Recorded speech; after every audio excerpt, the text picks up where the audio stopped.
لیکن اس نے دامن مرشد کو نہیں چھوڑا. یہ سب سے بڑی اس کی خوبی ہے, سب سے بڑی اس کی خوبی ہے, اور یہی وجہ اس کی ترقی کا راز. اگر وہ لوگوں کی پرواہ کرتا تو اس منزل پہ نہیں پہنچتا. میں بہت اچھی طرح واقف ہوں, اس سے بڑی باتیں کرتے تھے تو میں اس وقت ان کو ایک ہی بات کہتا تھا, سرفراز صاحب اگر آپ نے معرفت میں قدم رکھنا ہے تو پرواہ نہ کرو کسی.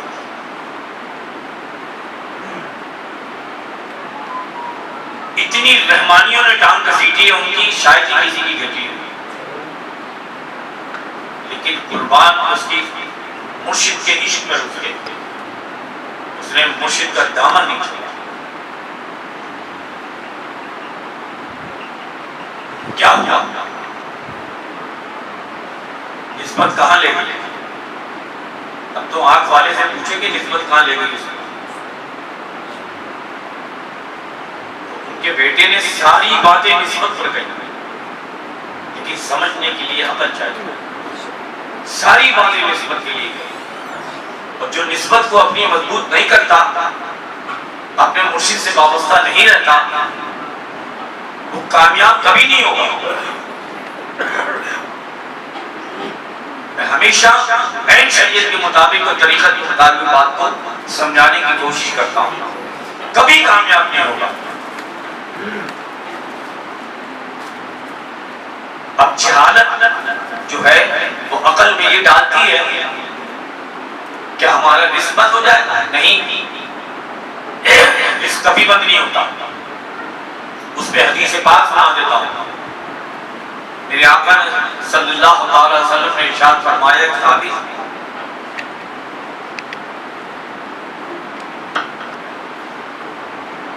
کہ اللہ تبارک و تعالیٰ نے تیری تقدیر میں جتنا رزق لکھ دیا ہے اسے کوئی چھین نہیں سکتا, اور اگر ساری دنیا تیرا برا چاہے تو تیرا برا نہیں کر سکتا.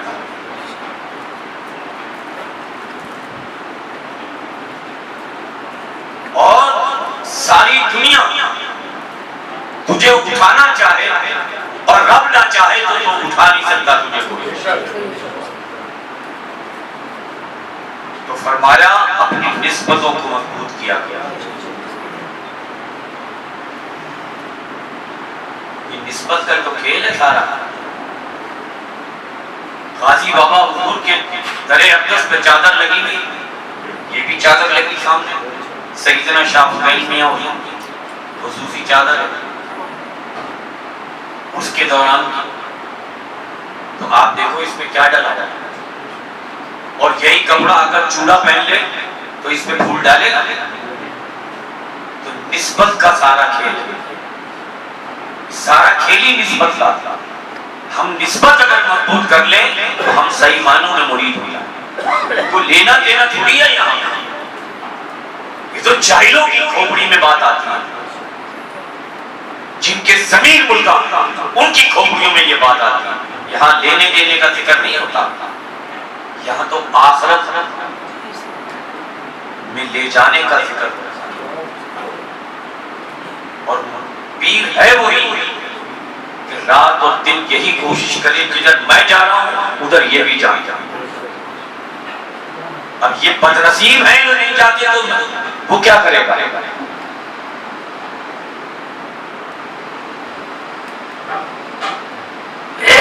اس میں لکھا ہے کہ ایک شخص بڑی تمنا کرتا تھا کہ میں مدینہ شریف کسی طرح سے پہنچ جاؤں, لیکن اس کے ذرائع ایسے نہیں تھے کہ وہ پہنچ سکے. سر اس کے پاس نہیں تھا, لیکن اس کی نسبت بڑی مضبوط تھی.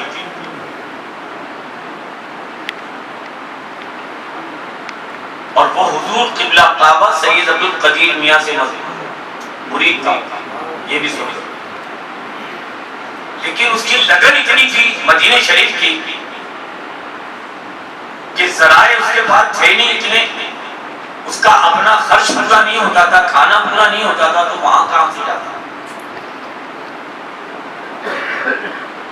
تو حضور قبلہ کعبہ سید عبد القدیر میاں جو اپنے ماں کے پیٹ سے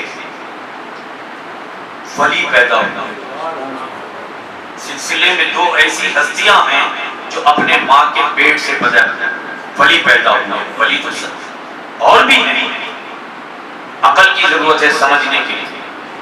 ایک مولانا شاہ ولی محمد اور ایک سیدنا عبد القدیر، یہ دونوں اپنی ماں کے پیٹ سے ولی پیدا ہوئے. سبحان اللہ. تو آپ نے اس شخص کو بلایا، تو پیر جب جان لے کہ یہ مرید صحیح ہے، جھوٹا نہیں ہے، تو پھر اسے قریب بلا کر فرمایا کیوں دل برداشتہ ہوتے رہتے ہو؟ اگر وہ تمہیں وہاں بلانا چاہے تو اسباب بن جاتے ہیں. تو کہا سنو ایک ہم تمہیں قصہ سناتے ہیں. آپ نے فرمایا چوٹی یا چھوٹا دو میں سے کسی کا لفظ لے لو. اس نے چوٹی نے تمنا کی اے حبیب، اے اللہ تیرے حبیب کا ذکر قرآن میں آیا اور میں لاکھوں میل دور یہاں پڑی ہوئی، تو چوٹی کی سماعت کتنی؟ میں تفصیل میں جاؤں تو رات کا 1 بج جائے گا، اور سلیمان علیہ السلام سے ثابت کر دوں. مجھے ٹائم کا بھی ذرا خیال رکھنا پڑتا ہے. کوئی کروٹیں بدلتا ہے، کسی کا ذہن کہیں چلا جاتا ہے، کوئی کہتا ہے یار ٹائم زیادہ ہو گیا، بھوک لگنے لگی. تمام معاملات میں کسی کی کروٹیں بدل رہا ہے. بیٹھنا آقا کی محفل میں عشق کی بات.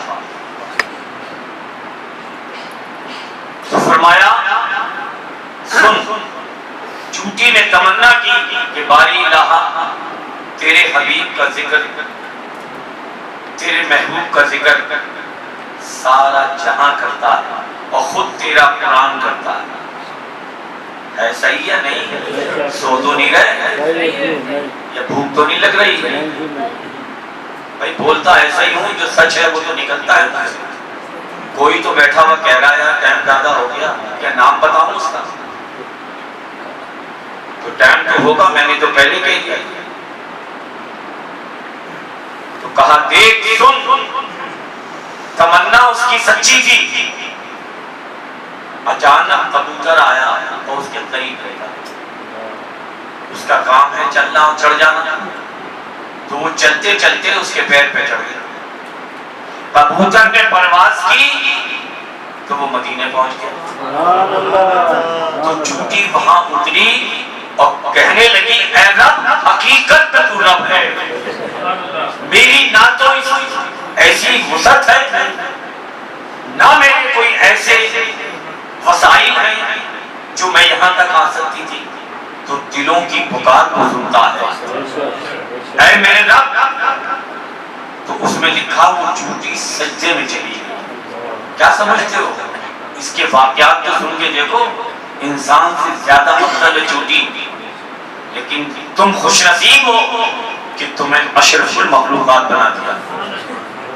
پھر بھی شکر گزار نہیں ہو جس کا کھا رہے ہو.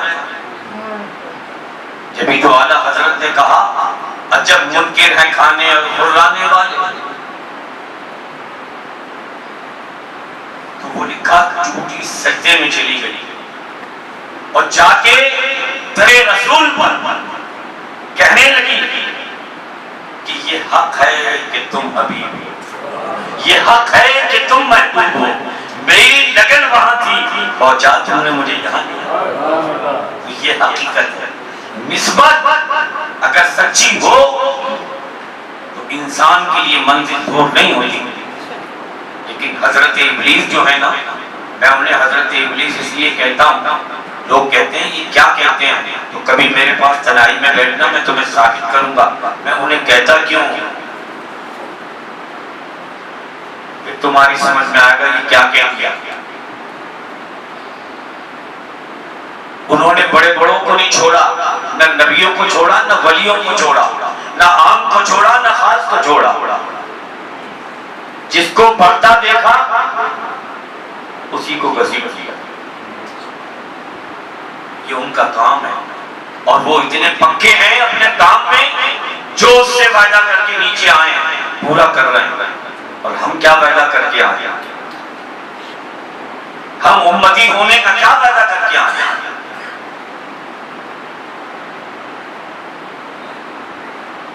تو وہ مرید حضور قبلہ کعبہ کا یہ بات سن کر بے ساختہ رونے لگا اور اتنا رویا کہ صدا وہاں پہنچ گئی۔ یہ سچا واقعہ بتا رہا ہوں حضور قبلہ کعبہ کا۔ آپ نے اپنی باسکٹ میں سے نکال کے 2 روپے دیے۔ آج کا مرید ہوتا تو ایسے کر کے پھینک دیتا، آج کا مرید کہ 2 روپے میں جاتا ہے تو مدینے، 2 روپے میں جاتا ہے تو حج کرتا۔ اس نے 2 روپوں کو چوما اور چوم کے اپنی جیب میں رکھ لیا اور کہا اور دل میں، اور دل کی آواز انہوں نے پکڑ لی تو یہ 26 بار کہ اے اللہ میں تو کسی قابل نہیں ہوں لیکن تیرے ولی نے میرا اسباب بنا دیا، اب تو مجھے پہنچا بس۔ تو خدا سمیع البصیر ہے۔ میں یہ بات یوں سناتا ہوں کہ سن کے تمہارے ایمان اور نسبت مضبوط ہو جائے اور اسامہ بھی آنے جانے لگے۔ اگر انہیں یہ علم ہو جائے کہ میں مرید ہوا ہوں، میرے پہ ذمہ داری کیا ہے، آستانے کی ہفتے میں ایک ذمہ داری بنتی ہے تو یہ زندگی بھر ناکامی کرے اور ترقی کرتا چلا جائے گا، اس لوگوں میں بول رہا ہوں۔ لیکن اگر رکے گا تو میں گارنٹی نہیں لے رہا، کھری بات کہتا ہوں۔ تو یہ نسبت کا کھیل ہے، ساری نسبت پہ میں نے بات کہی۔ نسبت جتنی مضبوط کرو گے اتنے کامیاب رہو گے۔ تمہیں دنیا کا ٹائم ملتا ہے، ہفتے میں ایک دن گھنٹہ یا 2 گھنٹے مرشد کے حکم کو نہیں مان سکتے۔ اب آواز دیکھو بند ہو گئی، کیسی آواز بند ہو گئی جلدی سے، کیونکہ مطلب کی ہے نا، اور اگر خود ویسی ہوتی تو فوری آواز نکل جاتی۔ میں جس غلطی پہ بیٹھا ہوں اللہ میرا گواہ، اگر میرے مرشد نے یہ مثال دے کے سمجھا رہا، ایسی بات نہیں، مرشد ایسا کبھی نہیں کہتا، اس سے اگر یہ کہہ دیا دل نہیں تو میں نے یہ کبھی نہیں کہا رہا تھا۔ لیکن وہ بھی تو سمجھدار ہیں، یہ مثالیں دی گئی ہیں کہ وہ رات کو دن کیوں کہتے ہیں، اور بغیر آزمائے اولاد یا مرید آگے جا ہی نہیں سکتا۔ ابھی قرآن سے ثابت کیا اور قرآن سے میں ثابت کر دیتا ہوں، ہم تمہیں ہر حالت میں آزمائیں گے، اٹھا لو قرآن، ہم تمہیں ہر حالت میں آزمائیں گے اور تم ہماری آزمائش سے بچ نہیں سکتے۔ کس کے لیے کہا؟ ابراہیم خلیل اللہ کے لیے کہا، جو اللہ کے خلیل ہیں۔ تو پھر آزمائش آئی، پھر دیکھ لو، آزمائش کے بغیر تو آدمی نہیں جا سکتا، اور ہم ذرا سی آزمائش آ گئی، ان کی نسبت کے لفظوں کا خلاصہ کر رہا ہوں، ذرا سی آزمائش آ گئی تو کہنے لگے دیکھا تھا پیر صاحب کو ہمارا خیال ہی نہیں، ہم کیا بیوی بچے چھوڑ دو؟ ارے بدبخت، ہم یہ کب کہتے ہیں کہ تم بیوی بچے چھوڑ دو؟ تو جتنے بیٹھے ہو قسم کھا کر کہو میں نے کبھی ایسا کہا؟ کبھی نہیں کہا۔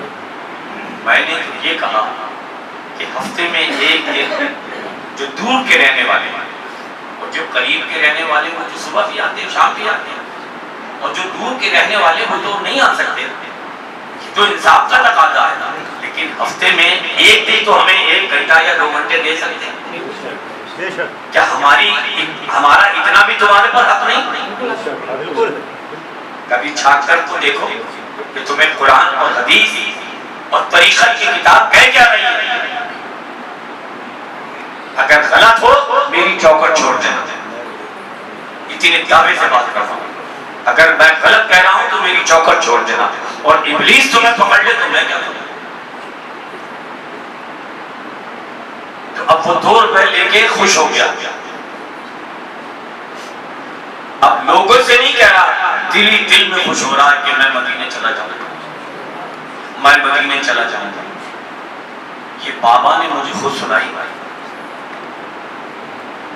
کیا ہوا؟ حضور قبلہ کعبہ کی بارگاہ میں ایک ذمہ دار تشریف لائے.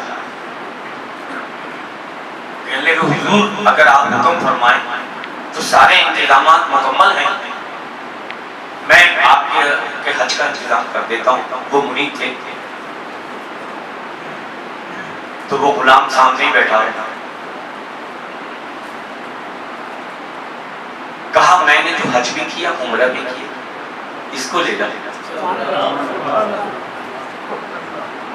وہ حج کر کے عمرہ کر کے جو کچھ سب کر کے آ گئے، 2 روپے واپس جیب میں رکھے. یہ ہے نسبت. تو نسبتی تو ہم لوگ مضبوط نہیں کرتے اپنے، اور اندر سے ہمارے مطلب نکلتا نہیں.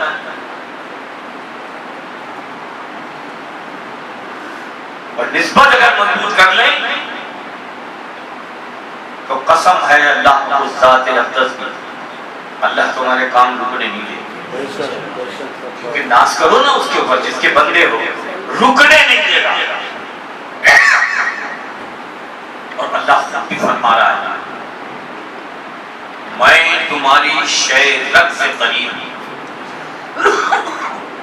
شیرت اس سے قریب ہوں، اس سے بھی قریب ہوں. اور تم جیسا گمان کرتے ہو میں ویسے ہی تمہارے ساتھ اس کا معاملہ کر رہا ہوں. کون کہہ رہا ہے؟ جو سب پر قادر ہے. تو جو سب پر قادر ہے وہ تم سے یہ کہہ رہا ہے، تو جو اس میں گم ہوگا وہ تمہیں فری میں سب کچھ کرے گا. اگر عقل ہے تو میرے لفظ کو پکڑ لو. سلیمان صاحب کی سمجھ میں آ جائے تو سلیمان گولی دینا چھوڑ دے.